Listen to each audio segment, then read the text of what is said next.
Hi, my name is Arjun Vishwanathan. Nice to see a couple of known faces in the audience. It unnerves me, and I don't come out good in photographs, so you should see my Aadhaar photo.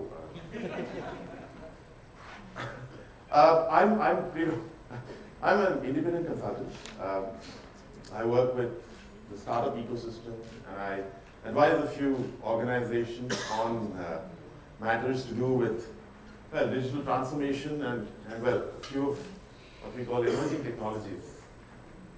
And I also work very closely with Polycom, help them with a few things. I've got a few slides, and it's very interesting because most of the sessions that you heard earlier spoke a lot in detail about how the world as we know it really seems to have changed. And it's changed in a manner that is fairly unprecedented. Now, Poly, as you know, is in the collaboration space. But I'm thankfully not here to do any pitch about any solution of Poly, or for that matter, about any of the solutions that they have. For that, my colleague from Poly, Pankaj, is here. We've got a booth here. Pankaj, if you just raise your hand so that they can hunt you down when they want to. You can please, yeah, I forgot to get the clicker. Oh, it's there, yeah. So really what I want to talk about is how what we know as new world order is really here, and it's here to stay. The green one, right?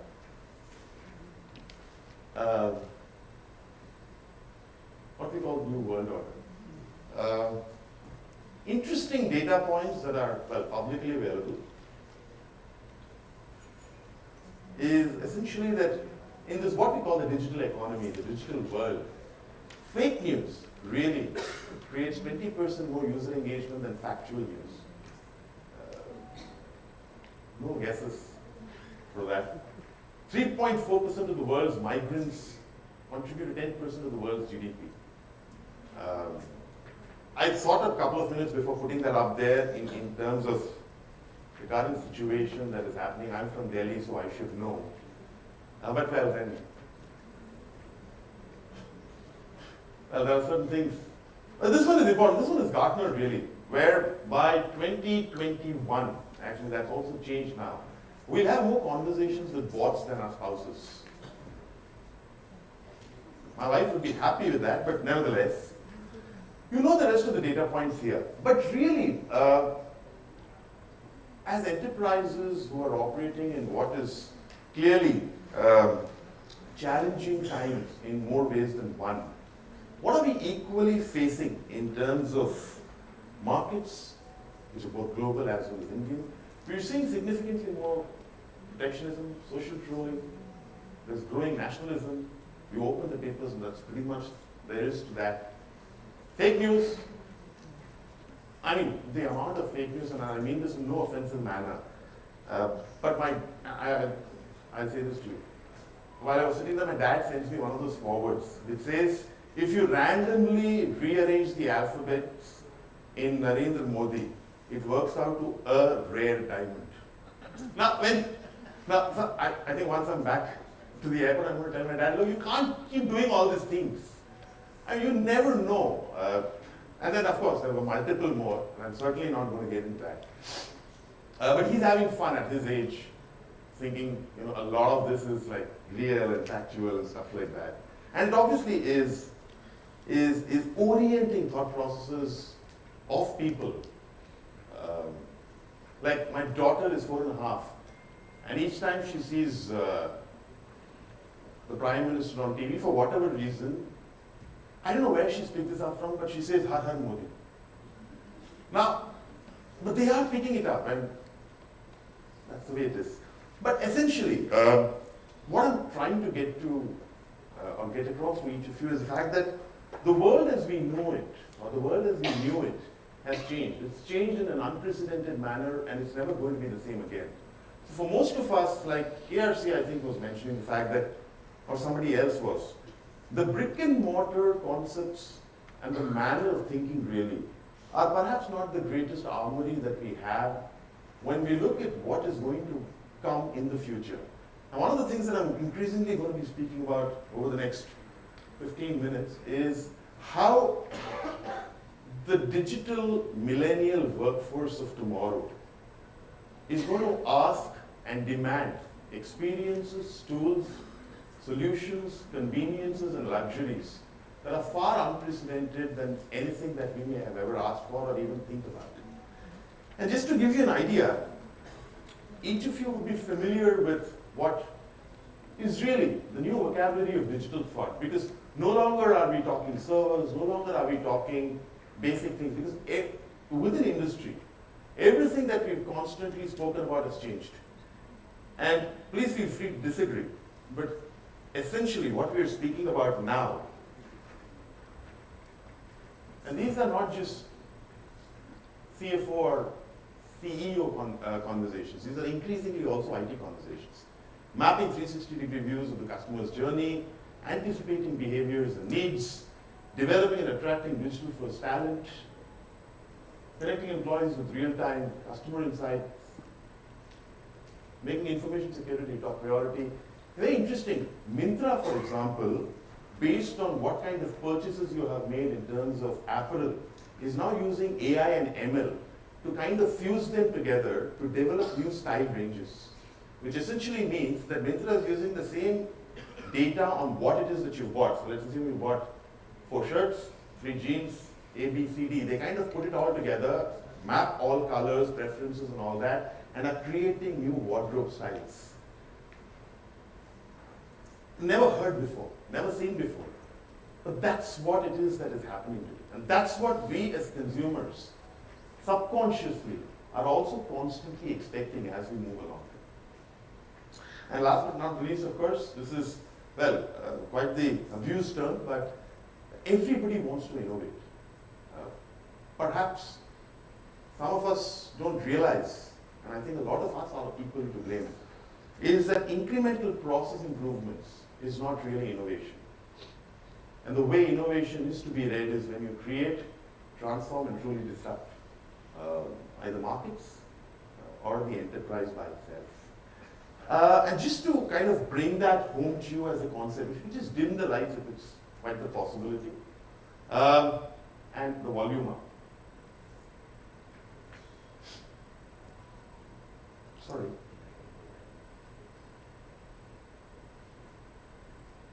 Is it going to play or do I have to say please?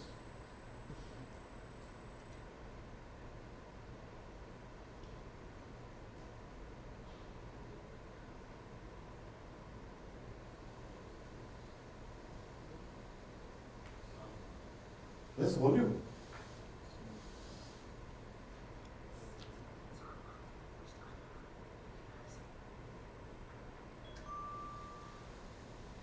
Should I wait?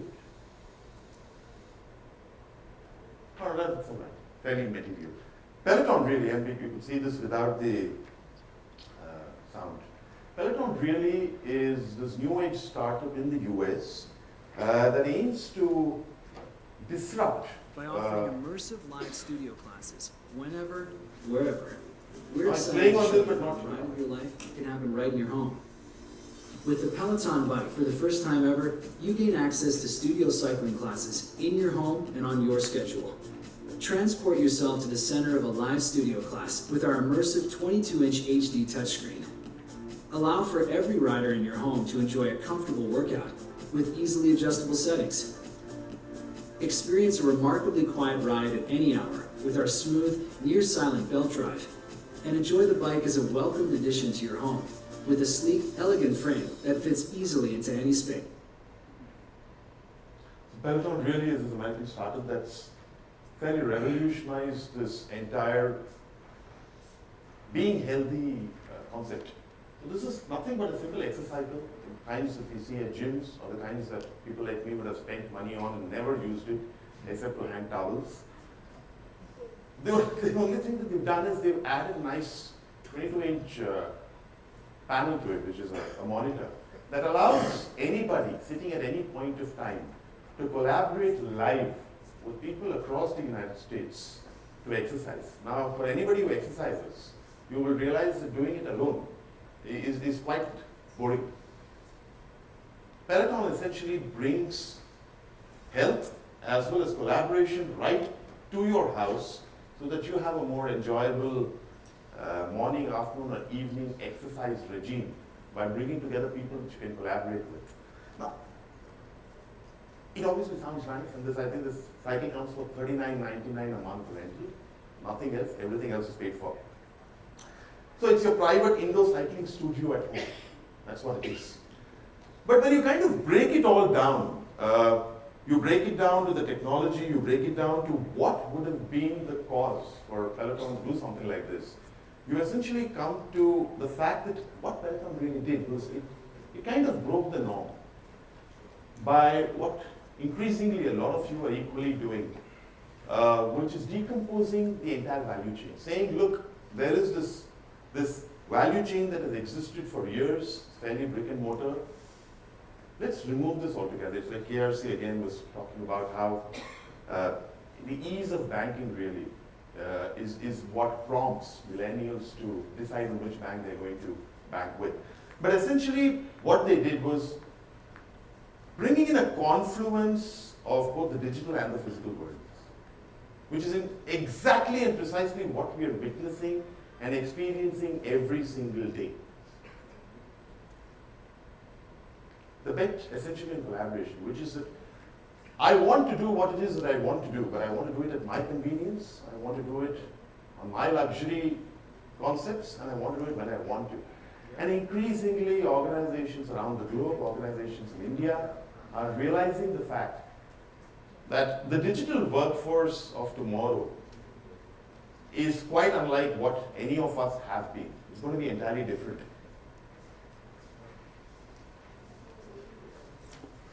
Since we are on this concept of collaboration, what really is predicted? And these are some of the most interesting ones.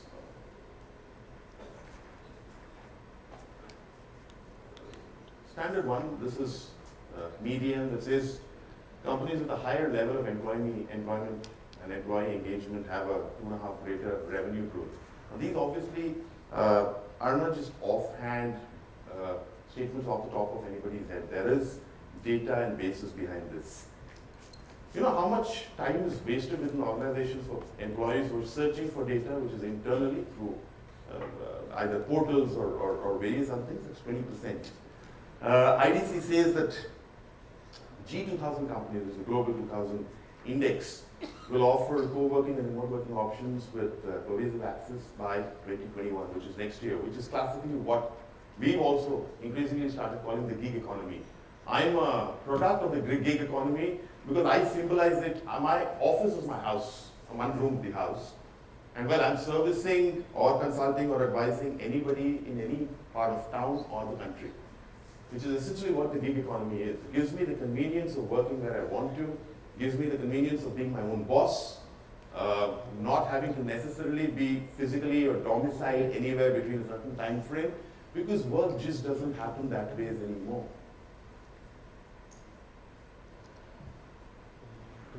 And this one's the most interesting. IDC again says that organizations, 35% of the G2000 will replace KPIs with key behavior indices, which essentially goes to mean that how we function with co-workers, how we function in conjunction with overall organizational ethos is what will be more important in the years to come than what we've classically always been taught, either in schools or graduate schools and so on and so forth, which is that there are only three metrics: revenue, cost, and profits. But that is really not the case. And that organizations around the world, including in India, are beginning to wake up and take notice of that. It's also perhaps pertinent if any of you were to ask me, or if I were to volunteer it myself, what really is driving this so-called change into everybody focusing on collaboration, or organizations today saying 30% of our workforce does not need to come to office, they can sit from anywhere and work. Is there any harm in doing that? I'm very happy to have anybody even violently disagree with me, so long as they don't throw something at me. But is there a harm in actually having that as a concept? Look at the levels of savings. I'll give you a simpler example. I'll give you my example. I'm from Gurgaon, Delhi. my time is exactly 20 minutes. I've been on the road since 10 in the morning, and I will get back home at about 11:30 because my flight takes off at about 8. This is for 20 minutes of a presentation, and I don't mean it in any other manner except for the fact that organizations and enterprises are increasingly realizing that the same amount of work, or perhaps much, much more, can be accomplished, which does not necessarily, however, require you to be physically present anywhere. Makes sense, doesn't it? It saves immense amounts of money. But really, what will drive collaboration in the future? I'm going to be quick. Each of you knows this concept of emerging autonomy, the confluence of AI, machine learning, and virtual reality. The need for organizations increasingly, and this is the bulk of Indian enterprises that are saying that we want to innovate to disrupt, not just innovate because it's good. See, there was a time, you will all remember, considering most of you are from the tech space, was that technology was also procured because it was good to do so, because technology was sexy. But that was a trap, which we realized much, much later on. Sustainable, viable, credible innovation in order to disrupt is what is the tune of the day, really. Retrofitting legacy, a lot of us worry about legacy because we're in love with technology that we have procured at various points in time, and we fall in love with it. However, it's also my observation, increasingly having worked and advised people across banks, insurance, manufacturing, is that if someone were to come and tell you, look, we've got this beautiful solution, this will play God, but you've got to throw out everything that you have in your data center because it's all old, don't believe that, it's not true. Because as anybody in the tech vendor or the supplier space will tell you, is most solutions, or 99% of all solutions, are built around retrofitting into legacy systems, applications, and hardware. So don't worry about that. If this is the platform economy, whether it's ordering a pizza or ordering clothes, banking, this is really the platform economy. That's going to drive collaboration. Each of you, and I'm presuming I'm truthful in this, is this fact that transformation is a necessity. But more importantly, it's something else that we don't realize. It's also the reality. Our consumers are transforming. The way employees function with us, that's transforming. The ecosystem of partners and so on and so forth, that's transformed. So unless we do that, we run the risk of perhaps. And last but not the least, experience. This is a very beautiful concept. As somebody at one of the panels looked at me, and this is one of the CIOs of a large bank, and he said, I'm very honest at this. For a long time, I thought I was creating the experience for my customer, which is my banking customer. He said, still at one point in time, I realized that no organization can create an experience for anybody. You create the processes and the systems that will enable a customer to figure what kind of an experience he has created. When you think back about it, it's fairly deep, but it's also the truth. You may have the most beautiful systems, but if it takes me about 8 seconds longer than it should, you may have felt that you created the greatest experience, but I'm going to go back and say it was all right. It's funny. But really, quick ones. What's going to drive collaboration in the future? These are data points that are fairly available all over. Some of them are IDC, where I used to work for about 5 years. Some of them are Gartner. That one's interesting. 3.3 million people in the US consider home as the primary place of work. And you can add me in that. But essentially, if you would look at what constitutes the triad of what is called collaboration, it is the concept of agility, which is to adapt, adopt, and transform. It is culture, reinventing and reimagining the culture of who we want to be as organizations. And last but not the least, purpose. Linking collaboration to a strategic purpose and not just necessarily doing it or putting in sexy technology for the sake of it. Because this concept of what is the future of work, if that were to be the mothership, is going to depend on how organizations seamlessly link what is called this triad of three concepts. Sorry. Give you a quick one. This is a Polycom case study. Take me less than 30 seconds. National Stock Exchange faced the classic normal problems that any large organization of its size would tend to in what is really the digital world. Compatibility, interoperability, inconsistent user experience, no centralized dashboards, device management had to be done by your IT chaps, and somebody showed us a very, very nice photograph of how next gen IT is going to look like. Polycom deployed a solution across their suite of, or the portfolio of various solutions they have both in the audio, the video, the network and the connectivity space. Obviously led to tons of benefits, but fundamentally if you were to boil down the benefits, led to an increase in productivity, led to a decrease in cost, increases in efficiency, compliance and experience, which is precisely what they wanted. So they did two things very beautifully. Linked it to purpose and had the equanimity to do that. My time's up. A lot of these things each of you would already know. My job was really just to come here and kind of present what we as so-called analysts are seeing in the world outside today. And perhaps bring you that 1 or 1.5 degrees closer to what is reality today and what reality is going to look like tomorrow. Frost & Sullivan says that 70% of video conferencing during meetings will take place in hardware. This is fast going to be a reality because this is one of the predictions for India too. I'm going to leave you with just this, followed by the numbers. For more information on how Polycom, the experts really need to or will help you, is something that my colleague Pankaj is going to be around for the next couple of days. He'll very happily walk you through them. Very happy to take any questions because my time's up. Very happy to take any questions if you had any.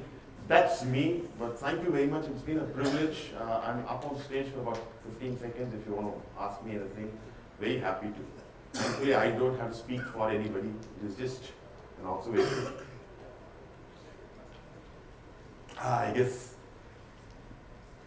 But thank you. You folks have been very attentive. Been a wonderful audience. It's been a real privilege to be able to speak to you and share some views. Thank you very much. I've got a flight to catch, so I think I'll make some moves. Arjun, thank you very, very much.